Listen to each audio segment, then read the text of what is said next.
So today we'll again start with the second half of the chapter Physical Features of India, Geography Chapter 2, Class 9. So in the last class we had covered about the Himalayan mountains, the Indian desert and the peninsular plateau. So in today's video we'll start with the coastal plains followed by the northern plains and then the islands. So coastal plains. We have the western coastal plains, that means towards the western side where we have the Arabian Sea and the Western Ghats.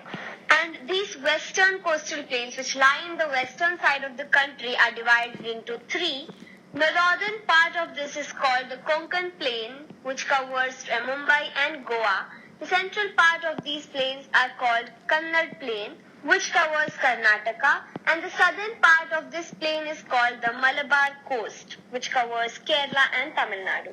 Similarly, in the eastern side of the country, in the Bay of Bengal, along the eastern Ghats, we have the eastern coastal plains, which are divided into two parts. The northern part is called the Northern Sarkar, which is a very wide and a leveled area, and the southern part is called the Coromandel Coast.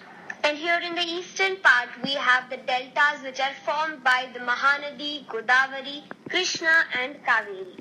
Then we have the Lake Chilka, which is in the eastern coast, which is the largest saltwater lake in India, which is located in Orissa. So with this, we have come to an end of the coastal plains. Now let's move on to the northern plains, which lie in the northern part of the India mostly. These are formed by the three major rivers of Indus, Ganga and Brahmaputra.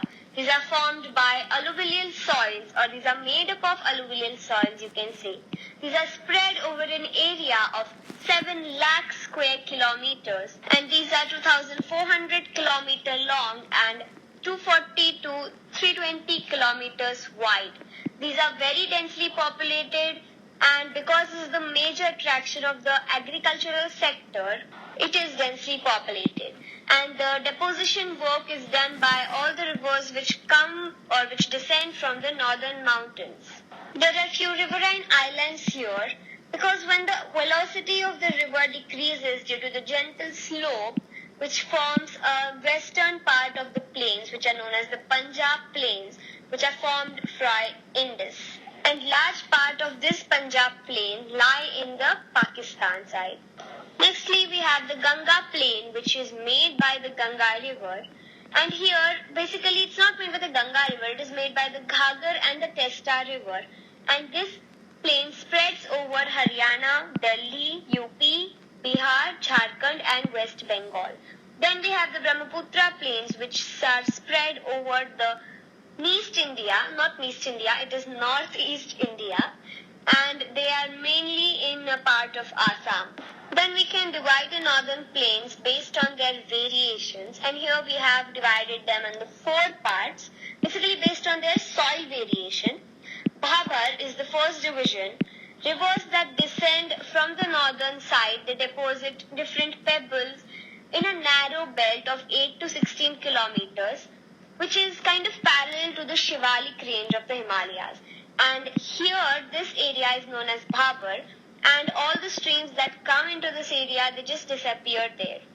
Second area is Terai, which is known as the south of Bhabar, or it lies towards the south of Bhabar, and all the streams emerge again in this area, and they form a wet and swampy area known as Terai, which is a very good area for thick forest and wildlife. Then we have Kankar, which is a soil that contains calcium deposits, which are known as calcareous deposits, are known as Kankar. And here we have the classification of Bhangar and Khadar. Bhangar lies in a large part in the northern plains, which is composed of the old alluvial soil, which is brought by the rivers. And Khadar is the newer alluvial deposits that are also brought by the rivers, that are the new deposits that keep on setting up in each year. So with this we come to an end of the northern plains also, and now is the last part left of our chapter, which is islands. In India we have 2 islands, mainly 2 islands, Lakshadweep Islands in the western side and the Andaman and Nicobar Islands in the eastern side. First we learn about the Lakshadweep Islands. These islands were earlier known as Laccadive, but they were renamed in 1973 as Lakshadweep. These islands are very small and they are composed of coral. You have learned about them in your earlier classes. So these islands have the area of 32 square kilometer only. Kavaratti is the capital of Lakshadweep, and here you find great diversity of both flora and fauna. Pitti Island here is only an uninhabited island which has a bird sanctuary. Then let's talk about Andaman and Nicobar Islands, which are bigger in size and are more scattered and numerous than Lakshadweep. Andaman Islands lie in the north and the Nicobar Island lies towards the south. It is believed that these are the elevated portions of the submerged mountain ranges. But we don't know what's the truth. They always have an equatorial climate because they are kind of close towards the equator. They have a huge diversity of both flora and fauna, and here you have to learn about a barren island which is India's only active volcano, and this is a major attraction of the people here in the Andaman and Nicobar Islands. So with this we come to an end of the chapter 2 Geography NCERT Physical Features of India. I hope you understood all the concepts clearly, and if you have any doubts you can ask me. Thank you, and we'll meet you with the next chapter in a next video.